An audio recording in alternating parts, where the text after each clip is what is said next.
name is Reyna Barrera Aguilar, and for those of you who don't know me, I am the fellow advisor for all 10,000 Degrees Scholarship recipients at Sonoma State University and Sacramento State University. And today I'm going to give you an in-depth walkthrough tutorial on how to accept your scholarship from us for the fall 2020 semester. So let me go ahead and share my screen with you all so I can directly walk you through it.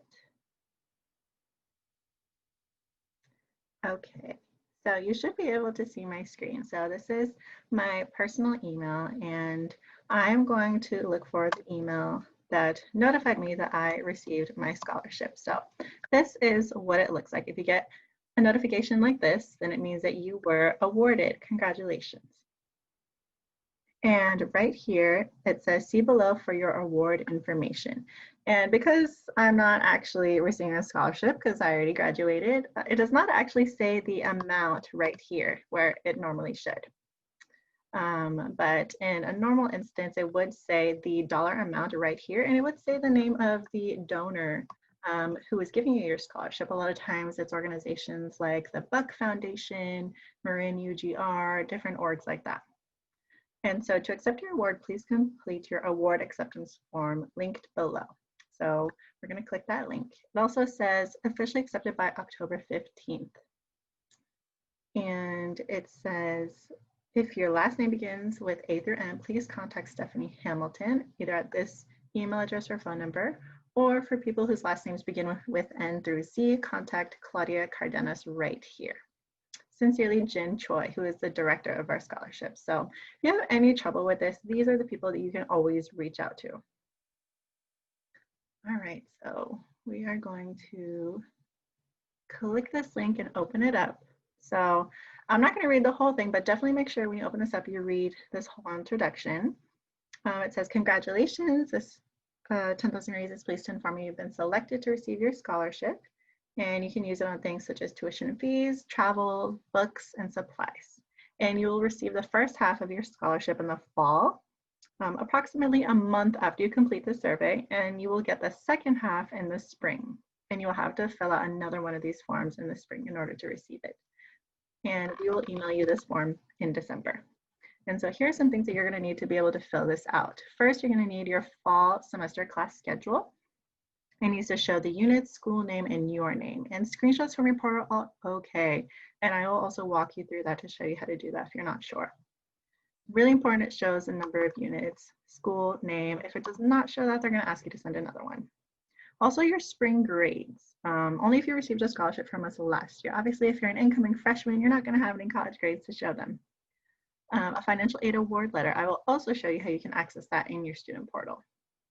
And please note that if the school that you said you were going to when you submitted your original application doesn't match the school where you are currently registered, your scholarship award amount may change. So for example, let's say you applied thinking you were going to UC Davis and you wrote UC Davis on your application, and now you're actually attending the SRJC. Well, since the cost of attendance at the SRJC is much lower than UC Davis, it may affect the amount that you're getting in your scholarship. But when in doubt, any questions, you can contact Stephanie or Claudia, and Claudia does speak Spanish. And here's just a note about how, for some people, this may be considered taxable income. You can click this link on the IRS website to find out more about that. I also recommend that you are using Google Chrome, which I am, so we're all good there. And we'll click yes, we read the intro. Okay, so legal first name, preferred first name. So please write it as it appears on your ID. That's the same as my preferred, and then my middle initial is A, last name Aguilar. Do you accept the scholarship for this fall term? Yes, I accept the scholarship. In which cases would you put no, I do not accept the scholarship? So let's say maybe you already know you're taking the semester off. Maybe you already know that you're planning on taking the whole year off, anything like that. You can just let us know, no, I don't accept the scholarship, I'm not gonna need it. And you can look here for other listed reasons, like you'll be attending maybe a for-profit institution or only part-time, and write more in the details here. But when in doubt, please reach out to your advisor. That's what we're here for, your fellow, if you have one, and definitely let them know why you're not Yes, this is something that us as your advisor, we really want to know. But for this instance, I'm going to put, yes, I accept the scholarship. So I'm going to put my phone number, 707, and then home phone number, if you have it. I don't have a home phone number, so I can put that. I can put,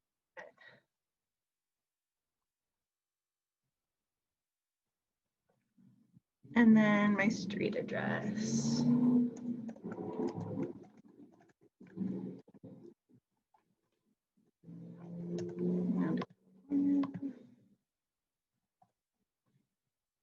And birth date. And your gender, I will put female, that is how I identify. Your pronouns are the pronouns that you would prefer to have used when we address you. And I like people to call me she, her, so I'm going to put that one. Will you be a parent this academic year? So I do not have any children and I am not pregnant, so no, I will not be a parent.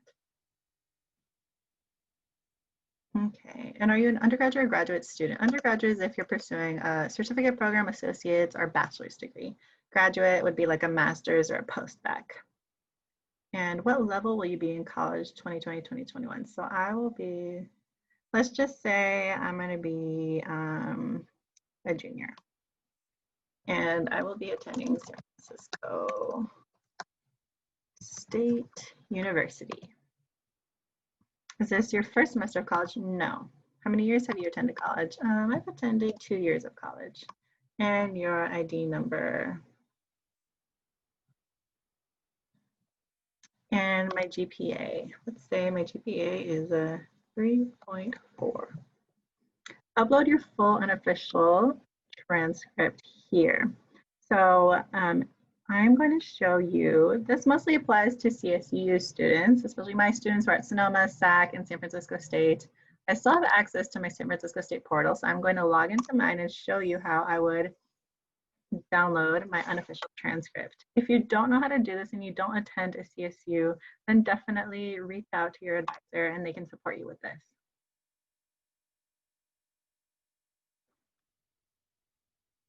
So I want to access my student center. And to access your unofficial transcript, you're going to click this drop-down list where it says Other Academic. Click Transcript, View Unofficial. Click these arrows. San Francisco State University, my unofficial transcript, and then you're going to click View Report. And make sure you do not have pop-ups blocked, because if you have pop-ups blocked on your browser, then it is not going to let you pull this up.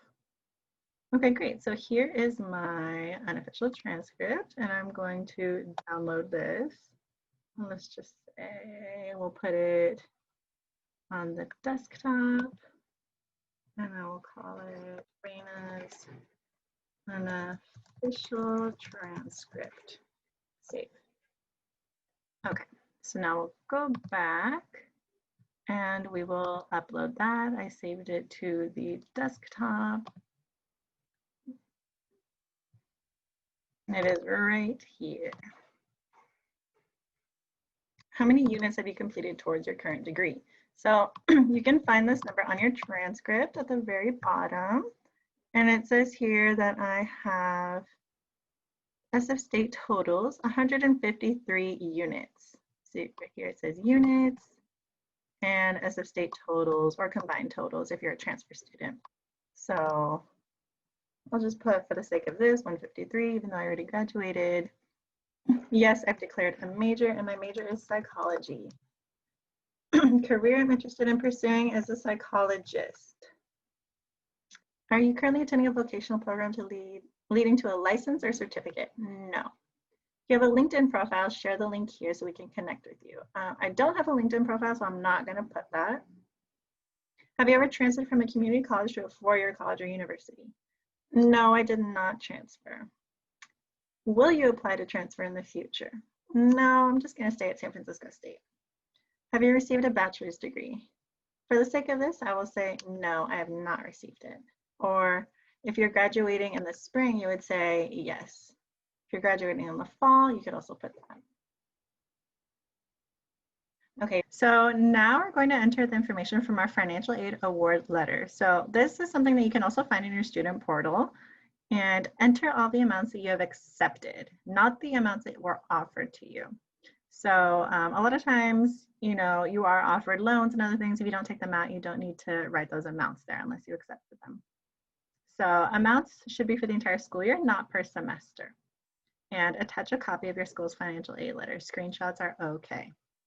So let's go back to that student center. And we're going to go to financial aid, and we're going to click view financial aid.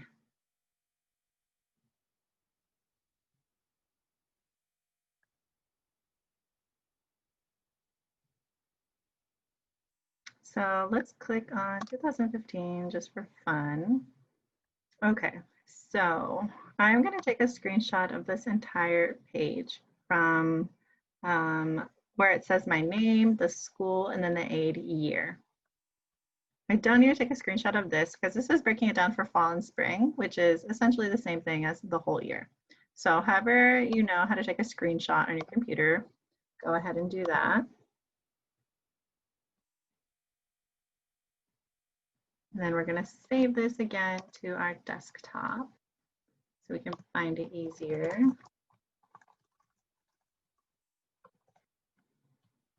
Okay. Okay, and so using that financial aid award letter that's in my portal, I can record which one of these I was awarded. So if we look here, I was awarded the federal Pell Grant. I did get EOP grant, Cal Grant B fee and access. We can count that as the same thing. And then looks like some loans, work study. So we'll go back. I was awarded and accepted the Pell Grant. I was awarded and I accepted the Cal Grant. I was not awarded the Promise Grant. I was awarded the EOP grant and I accepted that. The Supplemental Educational Opportunity Grant, I was not awarded that. Teach Grant, nope. Chafee Grant, nope. Work Study, yes, I was awarded and I accepted it. And how much in Pell Grant were you awarded? So let's see, I was awarded $5,730 for the whole year. So we're going to put 5,730. Which Cal Grant are you awarded? Cal Grant B is the one that I was awarded. And then we can take a calculator and just add up these two amounts. Most of you may just only have one, but you can have it on two separate lines. So the total of that is 7,120. How much EOP were you awarded? I believe that was 1,000. And work study, EOP was actually only 800, and then work study was 4,000. So I'll go back and change that to 800. Work study was 4,000. And did you receive any institutional aid from your college? So institutional aid is discretionary money that the university can award out however they see fit. So think of things like athletic scholarships or scholarships for your major, things like that. Have you been awarded any private scholarships? So financial aid that's not provided by the government, your school. This would be like from other maybe nonprofit organizations or other schools, like maybe your high school. I did not receive anything. I only received the 10,000 degrees scholarships. I'm going to put no, I did not receive other private scholarships. And at 10,000 degrees, we always want to make sure that you only borrow what you need in student loans, not take out too many. So have you accepted student loans as part of your financial aid package? Yes, I accepted student loans. And then again, it's going to ask you which ones and how much. So let's go back and see what loans did I take out this year. The new direct unsubsidized loan 1. And so that would be 1,056. Now let's see if the unsubsidized loan is on here. Yeah, so the unsubsidized Stafford one is the one that they're referring to. I accepted the full amount. And how much did we accept in that again? 1,056. We're gonna put 1,056 right there. I think I also accepted the subsidized Stafford one. Let's see if there's subsidized. Yes, direct subsidized loan 1, and that was 5,500 for the full amount that I took out. So do that. And then working. Are you working this year? Yes, I am working. And where do I work? I work on campus at Associated Students. And I am working 20 hours a week. So I'm going to put 11 to 20 hours. Internship. Did you do an internship volunteer experience? Provided you with skills or experience towards your career or major. And this is separate from asking about employment above, which may or may not apply to your major or your career. And for the sake of this, I can click yes, and I would write down who I did the internship with, what was the internship title, was it paid, unpaid, tell us about the experience, and what were the dates of it. And optional to upload a current resume. So we really encourage everybody to do this because of the career mentoring programs that we have with our career success manager, Gwen Snyder. She can really help you develop your resume, cover letters, all that kind of career support. For the sake of this, I'm not going to upload one. And then here, how else are you paying for college? So maybe, you know, you have parents are helping you. Any other thing you have, maybe you have savings, things like that. And were you selected for verification of your FAFSA or California GM Act application by the financial aid office at your school? So every year I was selected for verification. What verification means is you were asked to either submit some tax return transcripts, you were asked to verify the number of people in your household, anything like that where they ask you for additional resources in order to give you your financial aid award letter that you see in your student center. So for a lot of us low-income students, we're almost always selected for verification. And then it's asking to please attach the financial aid award letter here. So we're going to go back to the desktop where I saved that, and it's right here, financial aid award letter 2015. So that screenshot is uploaded here. Okay, so this is a student release form. It says, in compliance with the FERPA, Federal Education Rights and Privacy Act of 1974, information held by your school may not be released to a third party without written permission. So grant 10,000 degrees access to your information, like all this information you're uploading about your classes, financial aid, things like that. Just want to verify that that's okay. You can type your name in here to sign, and then today is September 25th, so I'm going to put September 25th. And then the last part of this is the thank you letter. A sincere note of thanks is very appreciated by our donors who support scholarships throughout 10,000 degrees. So here's a little guide on how you can write the thank you letter. It should include the date, so I'll put today, September 25th, 2020, dear, and then the name of the donor from the award email. So let's go back to that email and then see who gave me my scholarship. So remember that this is just a mock email because I'm not actually receiving a scholarship. We're just doing this for the purposes of this video. But normally you would see that right after here, it would say the name of the donor next to the dollar amount. So remember earlier I said it could be like Buck Foundation, Marin UGR, Santana Foundation, other things like that. So that is where you would find this, but since I don't have any, I'm just gonna make it up. I'll just say here, Buck Foundation.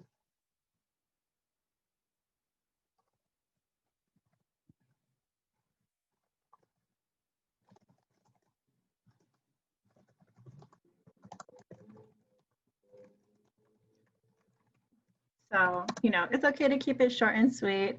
We recommend at least like 3 to 4 sentences, minimum of 50 words. You know, you can talk a little bit more about your major, career goals, things like that. But for the sake of this, I'll just keep it a little bit short, and then I'll put sincerely, Reyna Barrera Aguilar. And then, okay, perfect. And then make sure that you click all of these, agree, agree, agree, agree, agree, and actually read through them. These are basically just consenting that it's okay for us to contact you, that you know that you provided us some of your information, and all of your information is always confidential and private within us.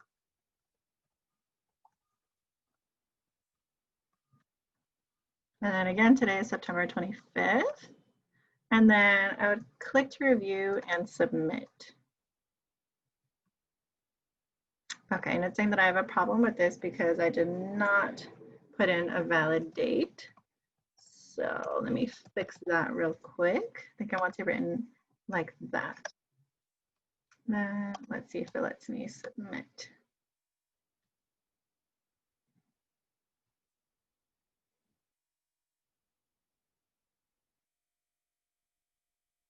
And then this is again where we can just double check, reread everything, and make sure we're putting in all the correct information.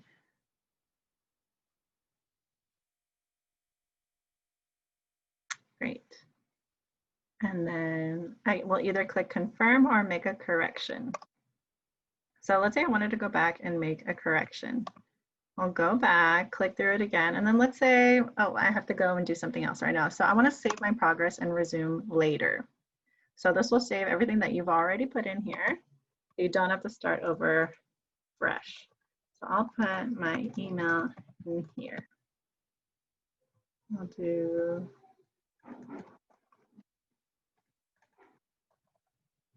and then I will click save. So it says, thank you, your response has been saved. So you will receive an email with the link to continue the form, and just make sure you write down your username and your password so that you can log back in later. So we're gonna go to my email. And it says, thank you, your response has been saved. So we can click this link and then go back in there, log in, and then finish it and submit it. And let's say you open up your email and you can't even find the original link that had the notification that you were awarded this email. So something that you can do is go through your inbox and you can search for the name of our director, who is Jin. And when I search Jin's name, everything about the scholarships pops up in my inbox. And so that's a quick, easy way to go back and to find this email if you lose it in your inbox. Alrighty, well, I think that is pretty much everything. Again, whenever in doubt, you can always reach out to Stephanie and Claudia, whose contact information are provided for support on this, and as well as your fellow advisor for your cohort. So good luck, everybody, and have a wonderful semester. And we'll make another one of these videos for the spring. So watch out for that coming out in December or January, because that one actually is a little bit different. All right, everyone. Thank you for your time. Take care and have a wonderful weekend.